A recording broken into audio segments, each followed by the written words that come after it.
भैया शिवेंद्र। हरिओम भैया जी। हाँ, हरिओम हरिओम, कैसे हैं? बहुत बढ़िया जी, बहुत बढ़िया भाई। हम्म। बात हो गई तो और अच्छा लग रहा है। भैया जी, आप हमेशा बोलते हो एक वचन कि निराकार कृपा हो गई तो साकार गुरु मिल गए। हम्म। साकार गुरु मिल गए तो कृपा हो गई। अब अपनी कृपा कर लो तो मंजिल मिलने में आसानी हो जाएगी। जी। तो हमेशा ये वचन याद रहता है कि अपने पार्ट पे अपना ईमानदारी से पूरा पार्ट करते जाएं, करते चलें, गुरु वचन मानते चलें। अच्छा लगता है। और भैया एक लाइन हमेशा आप और बोलते हो ये भजन में कि पहले हम भी बोलते थे कि नैया छोड़ी आप हवाले, आप संभालो जरूर संभालो। हम्म। लेकिन अब ये लाइन नहीं आती। नैया छोड़ी आप हवाले, आप संभालो या ना संभालो। हम्म। भैया देख रहा हूँ कि वो करते हो तुम कन्हैया, मेरा नाम हो रहा है, तो वो दिखता है अनकंसर्न होना, या मतलब सुबह एक हो जाती है कि अब ये शरीर से जो सेवा लेना वो प्रभु ले लेना, मतलब इच्छा नहीं रहती तो बहुत शांति रहती है। काम हो जाए तो अच्छा, और नहीं हो जाए तो अच्छा, ये इच्छा नहीं रखता हूँ, लेकिन वो फिर बढ़िया ही होता है। घर में डांटना, डपटना, क्रोध करना, ये स्वभाव तो नहीं निकलता है। भैया जी अब नहीं निकलता भी। और राक्षस वाली बात कर रहे थे ना, तो ईमानदारी से कहूँ तो पूरी तरह से तो नहीं मरा है, लेकिन बहुत अधमरा हो गया है। मतलब बस खत्म हो जाएगा मुझे लगता है। एक आध परसेंट अभी कहीं अंदर से आता है, कह नहीं पाता हूँ, अंदर रह जाता है। तो लेकिन बहुत चीजें समय रहते आप सावधान कर रहे हैं कि इन चीजों को खत्म करने के लिए अंदर प्रेम रहना जरूरी है। जब तक मैं और मेरा दिखेगा, अधिकार भावना रहेगी, तब तक ये 1% साथ चलता रहेगा। ये 1% उसके साथ नहीं चलता है जो पूरा समर्पण कर देता है। जब हम मानते हैं मेरा घर, मेरे बच्चे, तो जरूर ख्याल आता है मेरे अकॉर्डिंग चलें, मेरे अकॉर्डिंग उठें, मेरे अकॉर्डिंग बैठें, मेरे अकॉर्डिंग करें, जैसा मैं कह रहा हूं वैसा करें। सुनते क्यों नहीं है? क्रोध आता है। और आप देखना, जब बच्चे भी टीन एज में होते हैं और हम भी ये समझते हैं हम बड़े, वो समझ रहे होते हैं हम बड़े, तो टकराव की स्थितियां पैदा होती हैं घरों में। ऐसे में बड़े व्यक्ति का बैलेंस्ड होना बहुत जरूरी है। टीन एज में आके बच्चों से कुछ गलतियां होने की आशंका होती है। टीन एज में आके बच्चों के थोड़े स्वभाव निकलने की भी आशंका होती है। थोड़ा अपने अनुसार करना चाहते हैं, थोड़ा अपने अनुसार चलना चाहते हैं, जो उनको ठीक लगता है वैसा करना चाहते हैं। ऐसे थोड़ा सा आप देखोगे, जो पहले बड़े फ्लेक्सिबल थे, एकदम बात मानते थे, अब नानुकुर भी कर देंगे। पहले चुप हो जाते थे, अब थोड़ा जवाब भी दे देंगे। क्या होता है, हमारी ईगो और हर्ट हो जाती है। अब आगे बोलता है, अब ऐसे करता है। ये हार्मोनल चेंजेस उसके अंदर भी आ रहे हैं और आपको एक्सेप्ट करने पड़ेंगे। जब वो समाज में चलने लायक बनेंगे, अपना एक अस्तित्व बनाएंगे, वो अस्तित्व खाली संसार में नहीं बनता, घर में भी बनता है। वो बड़प्पन सिर्फ दुनिया में नहीं आता, घर में भी आता है। वो चेंज खाली फिजिकल नहीं होता, मेंटल भी होता है। अपने बच्चों को भी थोड़ा समझना आना चाहिए। जब ये एक मैंने देखा है घरों में, जब बच्चे जवान होने शुरू होते हैं, अक्सर बाप बेटे की टकराहट, माँ बेटी की टकराहट अक्सर सुनाई में आती है। आपको लगता है अब ये बिगड़ रहे हैं, बड़े हो रहे हैं ना, अब सुनते नहीं, अब मानते नहीं, अब ऐसे करते हैं। कुछ भी नहीं है।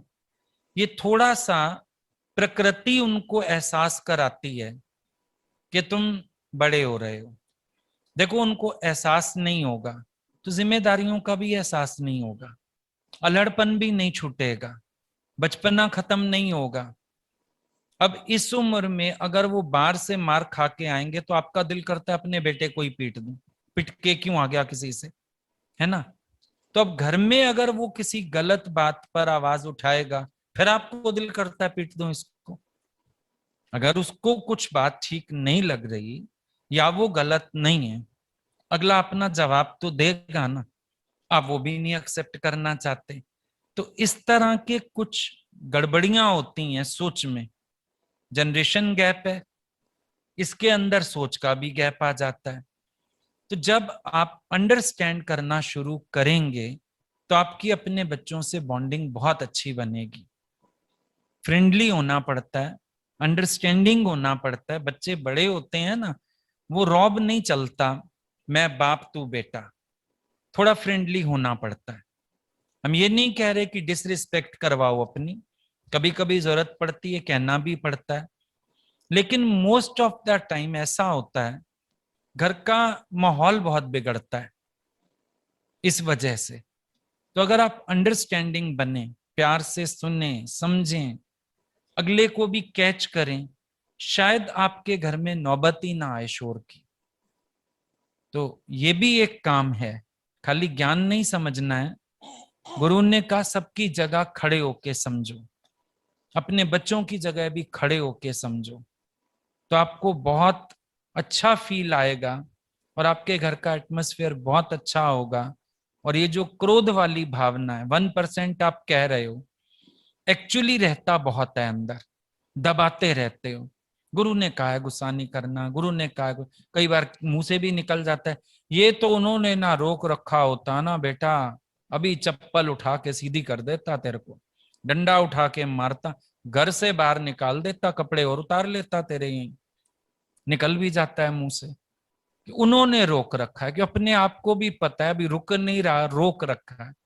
लेकिन एनालाइज करो ना, चीजों को एनालाइज करो, समझो, जहां से प्रॉब्लम आ रही है अगर उसको अंडरस्टैंड कर लेंगे, शायद आप बच्चों को भी सॉल्व कर पाओ, अपने को भी सॉल्व कर पाओ, एक स्पेस दे पाओ, और आपका अपना ही घर बहुत अच्छा हो जाएगा।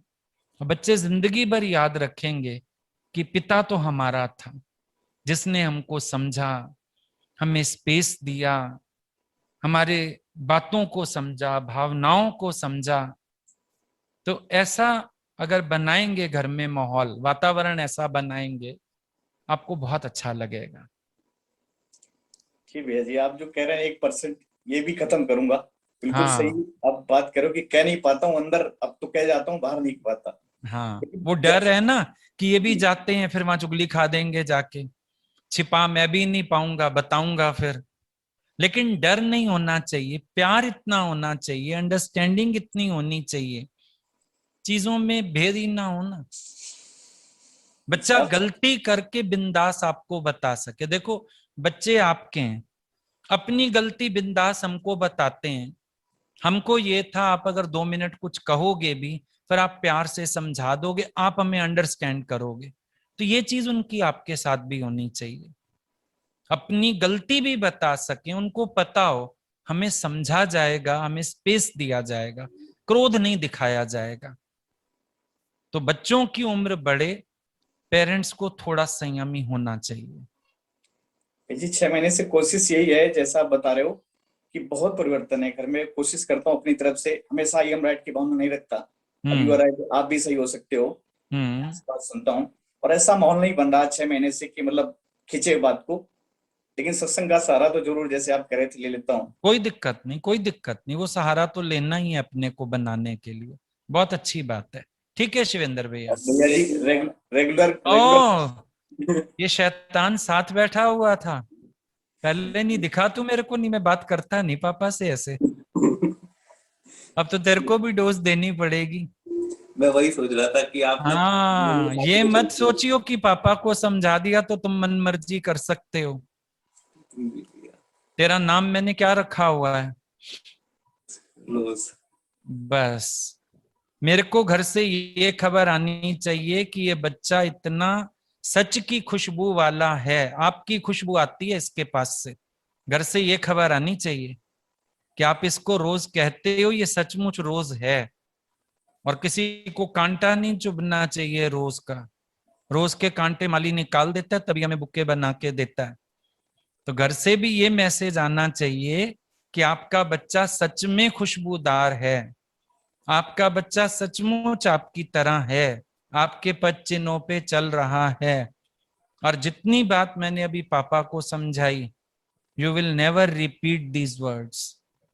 कभी तुम ये पापा को सुनाओगे नहीं आपको भैया जी ने क्या समझाया था, आपको क्या बोला था, ये गलती कभी नहीं करना, वरना हमारी नजरों से गिर जाओगे। पेरेंट्स को ये सब कहने का हक तुम्हें नहीं है, चाहे तुम कितने ही बड़े हो जाओ, हमें उनको समझाना नहीं है, हमें समझना है, हमें उनका एटीट्यूड लेने की कोशिश करनी है। अपनी बात कहो, प्यार से कहो, नम्रता से कहो, रिस्पेक्टफुली कहो। उस समय गुस्से में भी है, थोड़ी देर बाद आराम से बात करो, लेकिन तुम्हें हक नहीं है आगे बोलने का, तेज होके बोलने का, या उनको कुछ ऐसा याद दिलाने का।